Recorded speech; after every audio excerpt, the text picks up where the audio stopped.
दिल्ली में मैं हूं आपके साथ मनीष असवाल। बुलेटिन में बात करेंगे प्रधानमंत्री मोदी के काशी दौरे की, बताएंगे कि काशी को कैसे क्योटो बनाने की तैयारी चल रही है। साथ ही बात करेंगे यूपी में आगामी विधानसभा चुनाव की, जिसके लिए पक्ष विपक्ष सभी दलों ने अपनी अपनी ताकत झोंक दी है। तो वहीं बात करेंगे बीजेपी के मिशन पूर्वांचल की, और फिर बात सड़कों पर उतरी सपा की करेंगे। तो चलिए शुरू करते हैं दिन भर दिल्ली। यूपी से चलता है दिल्ली और दिल्ली से चलता है देश। दिन भर दिल्ली। वाराणसी को रुद्राक्ष कन्वेंशन सेंटर की सौगात देने के साथ ही 1475 करोड़ की परियोजनाओं का भी तोहफा दिया गया। प्रधानमंत्री मोदी ने इस भारत जापान की दोस्ती का एक अहम प्रमाण बताया है। शिव की नगरी काशी में रुद्राक्ष कन्वेंशन सेंटर भारत और जापान की दोस्ती को और मजबूती प्रदान करेगा।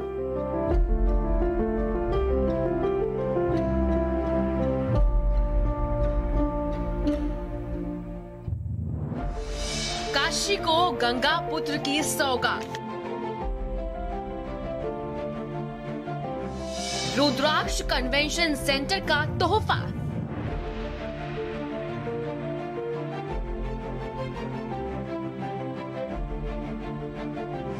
भारत जापान की दोस्ती का प्रमाण।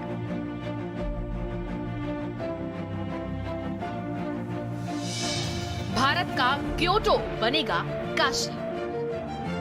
108 Rudraksh decorated along its facade. Rudraksh, Varanasi Convention Center, a new landmark to celebrate heritage, culture and friendship.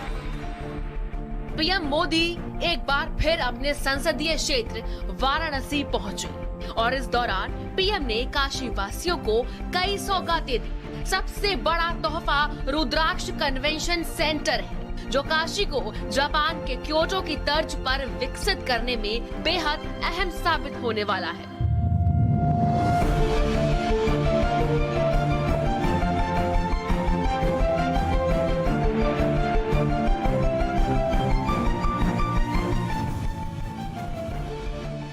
जैसे ये रुद्राक्ष जापान की ओर से भारत को दी गई प्रेम की माला की तरह है, वैसे ही जैन गार्डन भी दोनों देशों के आपसी प्रेम की सुगंध फैला रहा है। इसी तरह चाहे स्ट्रेटेजिक एरिया हो या इकोनॉमिक एरिया, जापान आज भारत के सबसे विश्वसनीय दोस्तों में से एक है। भारत और जापान के प्राचीन और अर्वाचीन मैत्री का एक केंद्र बिंदु यह रुद्राक्ष बनेगा। बाबा विश्वनाथ की प्रतीक रुद्राक्ष की प्रतिकृति भी उसी रूप में है। अपनी अद्भुत आर्किटेक्ट के लिए केंद्र जाना जाएगा, अपनी वास्तु के लिए जाना जाएगा और अनेक प्रकार की कला और साहित्य की गतिविधियों का केंद्र बिंदु बनेगा। शिव की नगरी भारत और जापान की मजबूत दोस्ती का प्रमाण बताए जाने वाले रुद्राक्ष कन्वेंशन सेंटर की बात करें तो एयर कंडीशन सेंटर में 1200 लोगों की व्यवस्था, 150 लोगों की क्षमता वाला एक मीटिंग हॉल है, एक वीआईपी कक्ष और 4 ग्रीन रूम है। परिसर पूरी तरह से दिव्यांगजनों के लिए फ्रेंडली है। बाहरी हिस्से में एल्यूमिनियम के 108 सांकेतिक रुद्राक्ष है। परिसर में जापानी शैली का गार्डन और लैंडस्केपिंग भी की हुई है। बेसमेंट में 120 गाड़ियों की पार्किंग सुविधा भी है। सेंटर में सीसीटीवी कैमरेज भी लगाए गए हैं। बिजली के साथ साथ सौर ऊर्जा कनेक्शन भी हुआ है। शिवलिंग के आकार में दिखती है रुद्राक्ष की छत।